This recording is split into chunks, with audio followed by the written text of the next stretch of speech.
वर्धा शहरात एका 13 वर्षीय मुलीचा विजेचा धक्का लागून दुर्दैवी मृत्यू झालाय। नालवाडी परिसरात घडलेल्या या घटनेमुळे संपूर्ण शहरात शोककळा पसरली असून रामटेके कुटुंबावर दुःखाचा डोंगर कोसळलाय। वर्ध्यातल्या नालवाडी परिसरात राहणारी आणि स्कूल ऑफ ब्रिलियंटमध्ये 7व्या वर्गात शिकणारी आरोही तथागत रामटेके हिचा बुधवारी विजेच्या धक्क्यानं दुर्दैवी मृत्यू झाला।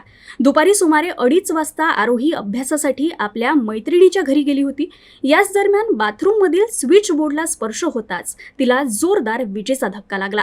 प्राथमिक माहितीनुसार त्या स्विच बोर्डला इलेक्ट्रिक गाडीचा चार्जिंग प्लग जोडलेला होता, त्यामुळे विद्युत प्रवाह बोर्डमध्ये उतरल्याची शक्यता वर्तवली जाते। गंभीर अवस्थेत तिला तातडीनं सावंगी मेघे येथील रुग्णालयात दाखल करण्यात आलं। मात्र उपचार सुरू असतानाच सायंकाळी सुमारे 6 वाजता तिची प्राणज्योत मालवली।